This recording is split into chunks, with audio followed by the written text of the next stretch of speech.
Godavari express तेजी से दौड़ रही थी। S6 कोच में गजोधर अपने परिवार के साथ तीर्थ यात्रा पर निकला था। दोपहर के 1 बज चुके थे। सबके पेट में चूहे दौड़ रहे थे। तभी एक पैंट्री वाला लड़का आया। वेज बिरयानी 120, सैंडविच 60 रुपए। रमेश काका ने उम्मीद से कहा, दामाद जी, भूख से जान निकल रही है, वो सैंडविच ही खरीद दो ना। गजोधर चौंक पड़ा। अरे बाप रे, 60 रुपए। काका जी, आपको हिसाब नहीं आता? 60 रुपए में बाहर 3 ब्रेड के पैकेट और आधा किलो टमाटर आ जाते हैं। ये ट्रेन वाले हमें दिन दहाड़े लूट रहे हैं। मेरे रहते 1 रुपया भी बर्बाद नहीं होगा। बिमला ने खींचते हुए कहा, तो क्या भूखे मरना है? गजोधर हंसकर बोला, भूखे क्यों? तुम्हारे लिए ताजा सैंडविच यहीं इसी सीट पर बनाऊंगा। सुरेश, वो हरा वाला थैला इधर खींच।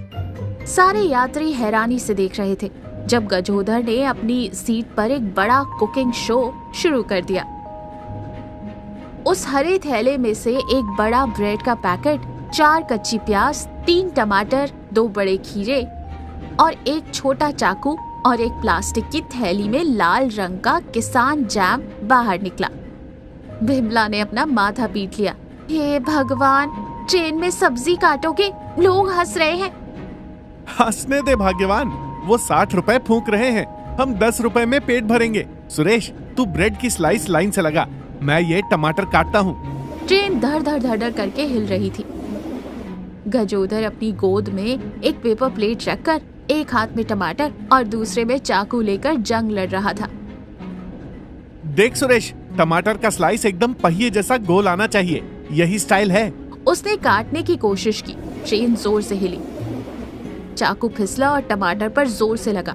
टमाटर का रसीला गूदा पिचक के उड़कर बगल वाली सीट पर बैठी एक महिला की रेशमी साड़ी पर जा गिरा और वो महिला चिल्लाई, हाय मेरी साड़ी! ये क्या भाई साहब, ट्रेन में सब्जी मंडी लगा रखी है आपने? गजोधर ने मासूम सा चेहरा बनाया। माफ करना बहन जी, वो टमाटर थोड़ा ज्यादा रसीला था। सुरेश, जल्दी से इन्हें टिश्यू पेपर दे। काका भूख से बिलबिला रहे थे। अरे वो टमाटर छोड़, पहले वो ब्रेड का टुकड़ा इधर फेंक। रुको काका, अभी खीरा काटना बाकी है, ठंडक उसी से आएगी। गजोधर ने खीरे को सीट पर रखा और काटने के लिए तैयार हुआ। तभी ट्रेन एक मोड़ पर घूमी। गोल मटोल खीरा सीट से लुढ़ककर नीचे गिर गया। वो रुका ही नहीं, लुढ़कते लुढ़कते टॉयलेट की तरफ जा रहे एक बुजुर्ग के पैरों के नीचे आ गया। बुजुर्ग का पैर उस पर पड़ा और वो फिसलते फिसलते बचे। उन्होंने चेन पकड़कर खुद को संभाला। कौन है भाई? ट्रेन में खीरे लुढ़का रहा है। सुरेश दौड़ कर गया और वो खीरा उठा लिया। जीजा जी, ये थोड़ा पिचक गया है, चलेगा? दौड़ेगा रे, धो लो। ट्रेन में धूल थोड़ी होती है, हम पैसे बचा रहे हैं, याद रख। बिमला को तो गुस्सा आ गया था। छी, वो गंदा खीरा लगाकर सैंडविच खिलाओगे? मुझे नहीं चाहिए तुम्हारा ये सोने का सैंडविच।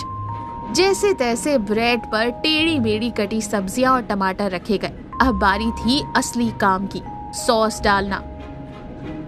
बाहर वाले सैंडविच में सॉस बूंद बूंद डालते हैं, मैं दिल खोलकर डालूंगा। सुरेश, वो जैम का पैकेट जोर से दबा। सुरेश ने जैम का एक पाउच ब्रेड पर रख दिया। वो थोड़ा जमा हुआ था। सुरेश ने अपने दोनों हाथों से पूरी ताकत लगाकर उसे दबाया। उसी वक्त ट्रेन की पटरी बदल गई।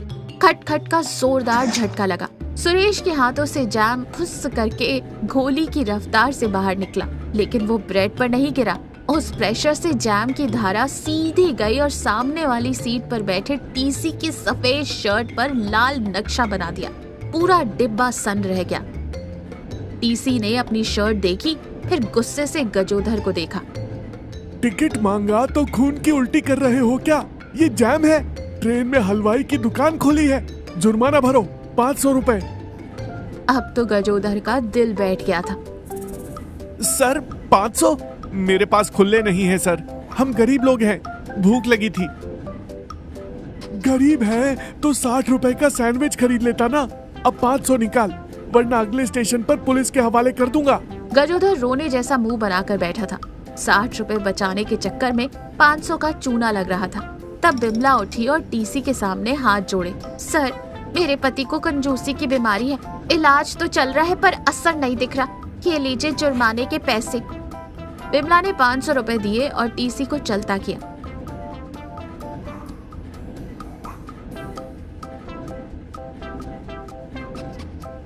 देखो अपनी बचत का नतीजा, 60 रुपए के बदले 500 का दंड। अगली बार अगर ट्रेन में चाकू या खीरा हाथ में लिया तो मैं तुम्हें ही ट्रेन से नीचे धक्का दे दूंगी। विमला ने तुरंत पैंट्री बॉय को आवाज लगाई, भैया 4 वेज बिरयानी लाना, एकदम गरम होनी चाहिए। तभी रामेश्वर काका हंसते हुए बोले, चलो अब जाकर इंसान का खाना नसीब हुआ। गजोधर, वो टमाटर खीरे का घर जाकर सलाद बना लेना, अभी चुपचाप बिरयानी खा। गजोधर बिरयानी खाते हुए मन ही मन हिसाब लगा रहा था। हाय राम, 500 रुपए, इतने में तो कितने किलो प्याज आ जाते हैं। तो इस कहानी से क्या सीखा? ज्यादा लोभ अनर्थ का मूल है। पैसे बचाना अच्छी बात है, लेकिन समय और जगह देखे बिना ही की गई कंजूसी अंत में दुगना नुकसान करवाती है। सफर में सुविधा सबसे जरूरी है।